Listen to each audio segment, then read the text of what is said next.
"You won't need these clothes anymore." My father-in-law said that to me while I was packing my maternity clothes. I was 8 months pregnant. He wasn't joking. My husband's mother died giving birth to him 35 years ago.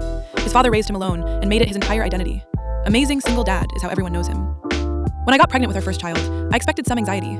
His mom died in childbirth. Of course he'd be worried. But this wasn't worry. They became convinced I was going to die.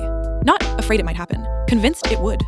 First, he asked me to update my life insurance. Reasonable. Then, draft a will. Uncomfortable, but okay.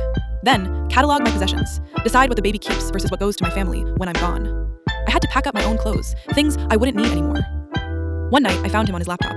He closed it quickly, but I saw. He'd made a Pinterest board. The title? Widower Dad Aesthetic. Black morning bands next to white baby cribs. Minimalist nursery designs. Articles titled Single Dad Survival Guide, Newborn Edition.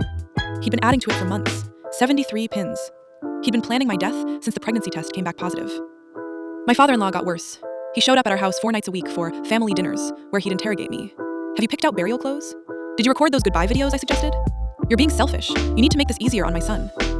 The worst was when I broke down crying during one dinner. He looked at me, stone-faced, and said, "Your comfort is the least important thing right now. You need to think about the grieving widower you're leaving behind."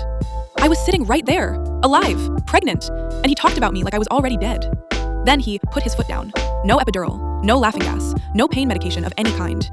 "If you're going to leave us anyway, your comfort doesn't matter. The baby's safety is all that counts."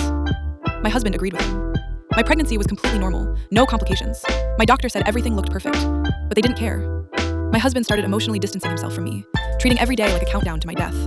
I begged him to see a therapist. He said he was already going, twice a month for the past 4 months. I called his therapist's office to ask about couples counseling. They'd never heard of him. When I confronted him, he finally admitted it.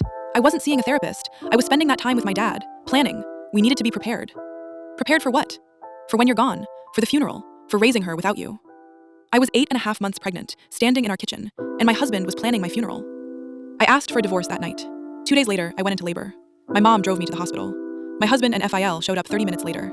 I'd already told the nursing staff everything. They flagged both of them in the system. Security had their photos. The charge nurse, her name was Patricia, pulled me aside. "Honey, I've been doing this for 23 years. What they're doing? That's not love. That's not grief. That's abuse. We're not letting them near you." When my husband tried to enter the delivery room, Patricia physically blocked the door. "She's listed you as a threat. You can wait in the lobby or you can leave." My father-in-law lost it, started yelling about his rights as family and how I was stealing his son's last moments with me. Security escorted them both to the parking lot. My mom held my hand through the entire labor. 12 hours later, I gave birth to a healthy baby girl. I didn't die, obviously. My mom cut the umbilical cord. She was the first person to hold my daughter after me. The nurses cheered. Patricia brought me ice chips after and whispered, "You just saved that baby from a lifetime of them mourning a tragedy that never happened. You did good, Mama." My ex-husband was allowed to meet our daughter once, supervised, in the hospital. He cried the entire time.